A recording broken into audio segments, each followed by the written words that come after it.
Hello everyone, and welcome back to the Metroid Prime 2 100% walkthrough. Here again with part 7, I believe.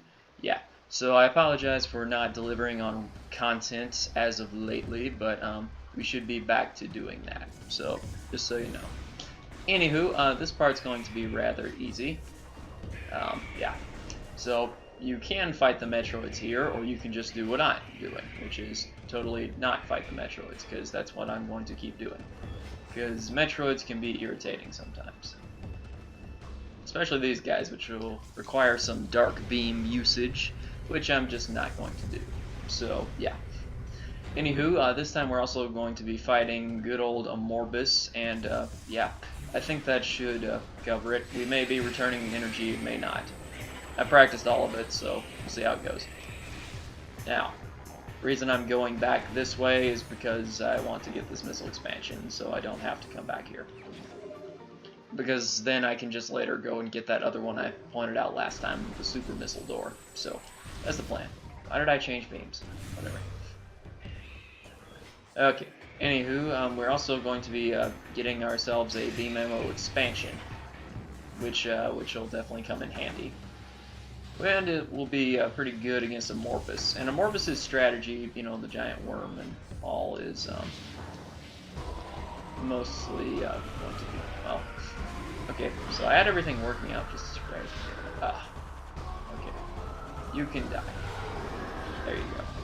So now you know, pirates are extremely weak when it comes to taking damage from Dark Beam. So use Dark Beam. And if you don't want to, you can just do what I'm doing, which is run past them all. So, yeah. Yep. And so, otherwise, I don't really have too much else to say. This part's pretty easy, because the turrets are definitely an interesting part of it. Because you have the good old turrets, and we need to destroy these 3 crates. There's one right there, one right there, and one right there. You also know that there will be pirates that spawn somewhere. Like over here, I believe. Somewhere like that. Okay, maybe over there and over there. So yeah, and if your turret health ever hits 0, then you will die. Note that. I wanted to test to make sure that it wasn't just that case in the deathmatch version, but yes, you will actually die. So don't let that happen. And also, there aren't really that many pirates there, so it shouldn't be too much of a problem. And behind this energy field back here, you have the good old beam ammo expansion. But I believe there is a way to get up here if you use a, what's the trick called? SBMJ, whatever, the bomb jump with a instant unmorph. So you should be able to pull that off if you want to. As you know, I am not really one that is very skilled when it comes to instant unmorphing. Instant unmorphing is definitely something I need to work on. I know how to get the ledge timing correctly for the number of frames, but just the jump timing is extremely tricky, so I'm still working on that. Anyway, let's see. So, I was going to do something. Oh yeah. Have to go and restore the good old energy. So yeah, this part shouldn't be too difficult, because we got to just go battle Amorbus. And as you may notice, the Phazon containers that were previously there are no longer there. And the reason that Phazon containers don't respawn is just the fact that they don't. If you ever destroy a Phazon container, it just won't come back.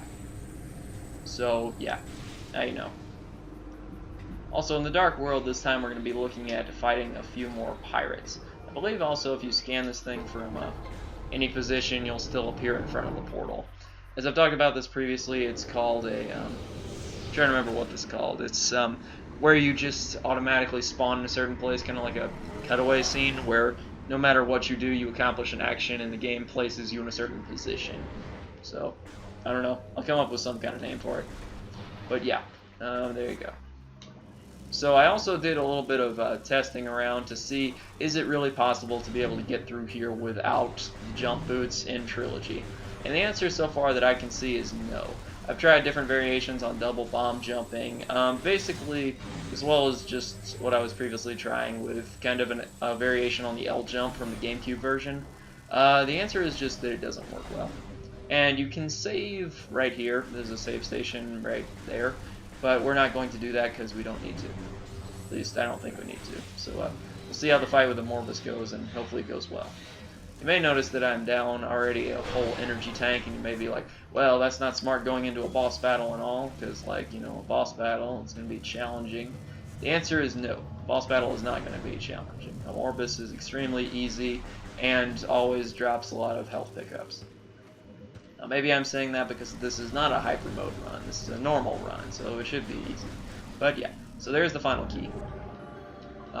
You can grab this one earlier if you want to, but there's not really a point since we're just coming right here. So yeah, there you go, all the keys. Now I also did debate doing a run where I just skip the dark beam. I've done that before a bit, but the ghetto jump later on is pretty tricky, especially for beginners and kind of a walkthrough here. Even I mess it up a decent amount of the time, so we're not going to be doing, well, we probably will be doing that ghetto jump, or maybe not. Maybe I'll just do both or whatever later on that allows us to basically not have to use the dark suit. But I personally find the dark suit is really valuable. So yeah. Anyway, I'm just gonna skip that, and now we get to see a Morbus, and don't want to skip that cutscene because, you know, it's cool.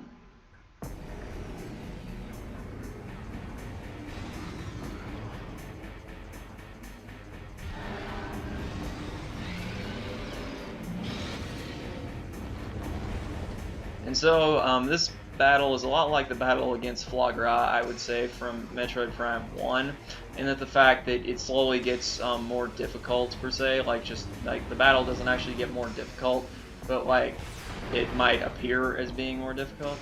Okay, I messed that jump up somehow. That was one of the easier ones. Just lock on and fire Light Beam. So it appears to be getting more difficult. It doesn't really that much. Kind of just more forms of the enemy and such. So we'll see how it goes. So wait for him to kind of fully have his light thing on, and then attack. Man, my Light Beam shots are pretty bad today. So yeah, you roll in and bomb. Now that I'm thinking about this, this is really a lot like the Foie Gras battle from Prime 1. Just like in so many ways. But we'll see how it goes with 2 of the Amorbi, or Amorbuses, or whatever, however you pronounce it. You just need to get a good lock and be able to fire a light beam that destroys like almost all their armor. It's kind of hard to get a lock sometimes, but you can also just generally fire, and sometimes it works, sometimes it doesn't. And it worked, apparently. As long as you get a charged light beam in on them, it shouldn't be too difficult. And here, the charged light beam technique works pretty well too. You may also notice that they drop a lot of health pickups. That comes out to be pretty handy. They're also invulnerable during some of these animations and their attacks, but as long as you get them quickly, they shouldn't be too much of a problem. Yeah, but as you can probably guess, this now means all 3 of them. So some pretty nice health pickups could be valuable. But at the same time, what we really need is beam ammo, so that's how it goes. Got him. And this guy's coming out. Got him. Keep having to cause damage, though, don't they? And that went pretty well. Now you're going to need enough charged light beam from the last of them, at least 15 shots, so it shouldn't be too challenging, especially with the beam ammo expansion, having a whole 100 shots and all. They also like to do some pretty neat kind of attacks quickly with their total of 3 form, so I recommend shooting them before they have a chance to pull off those attacks is definitely going to be necessary, because you can kind of, it's kind of like a stun lock in a few ways, but yeah. So last one, don't attack me, I got you. Ha. As long as I don't mess this one up. And there you go. That's Boss Battle Amorphous.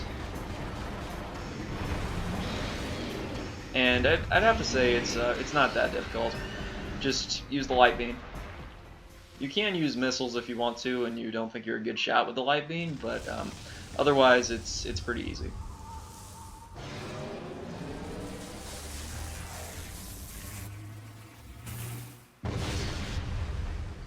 And there you have it, the Dark Suit.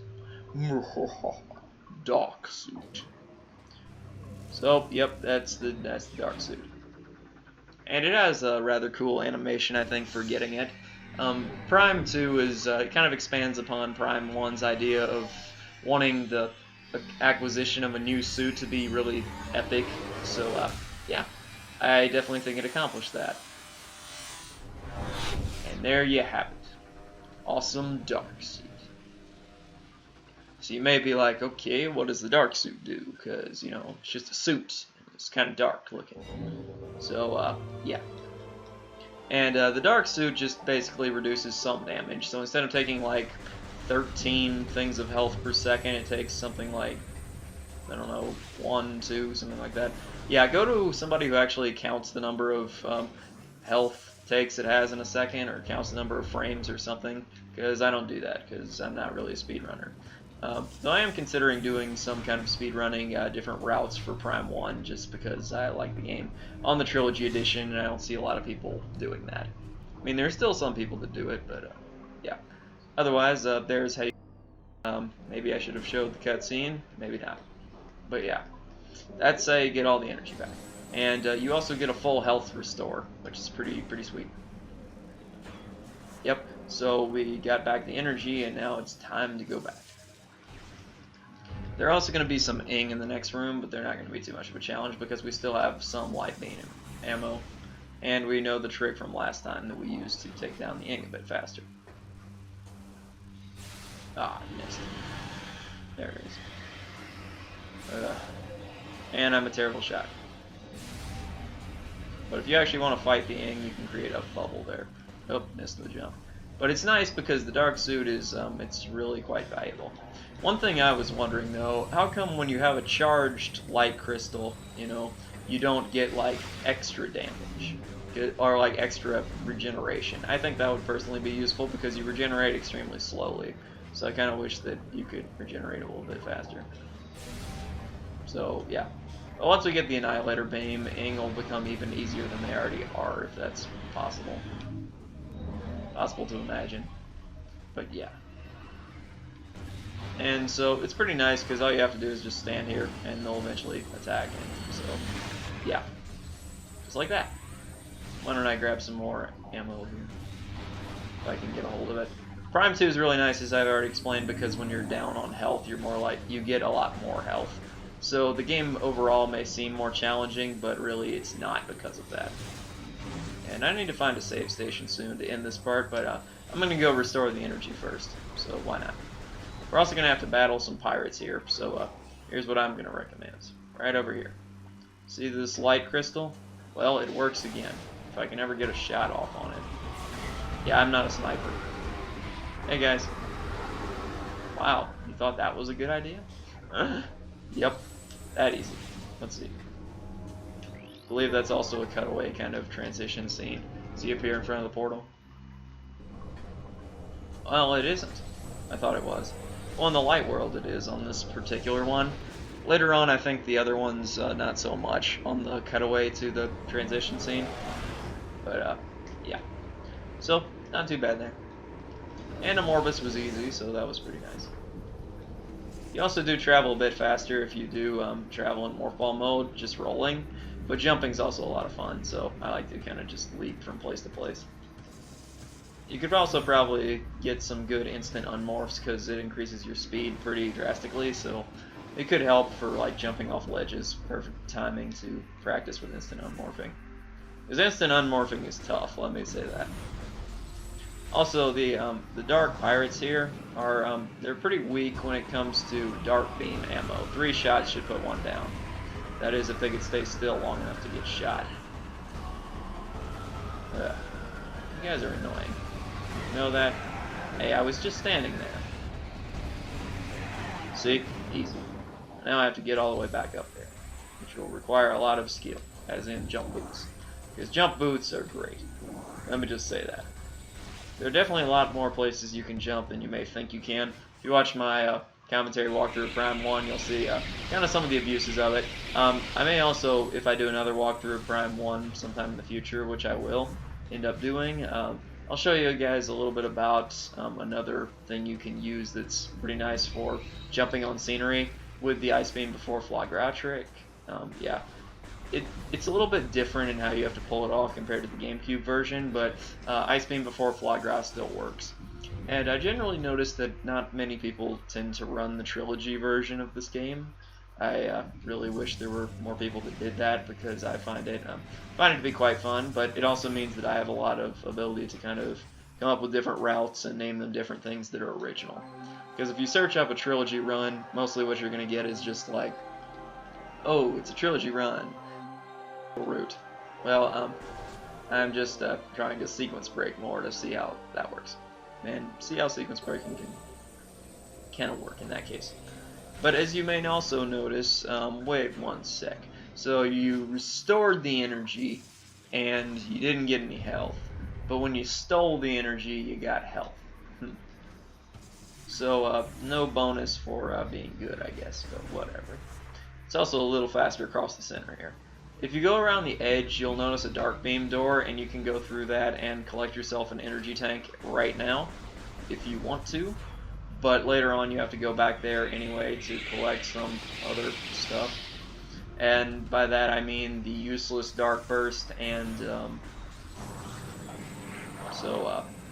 don't really need to go there, because the dark burst is not worth it. But there's also a missile expansion back there, so we're not going to be, well, but you require like the power bombs to pick it up, so we're not going to be going back there for a while. If this were the good old GameCube version of the game, I would probably go ahead and give myself the early power bombs, but not going to do that because just not going to. Because just a lot of the out-of-bounds navigation in this game is not as much fun in the trilogy version. But that's just my opinion on it. So I hope you guys enjoyed this okay part, and I will see you guys next time with part 8, where we go on to Torvus and hopefully get that ghetto chum. So yep, I'll see you guys next time. Goodbye.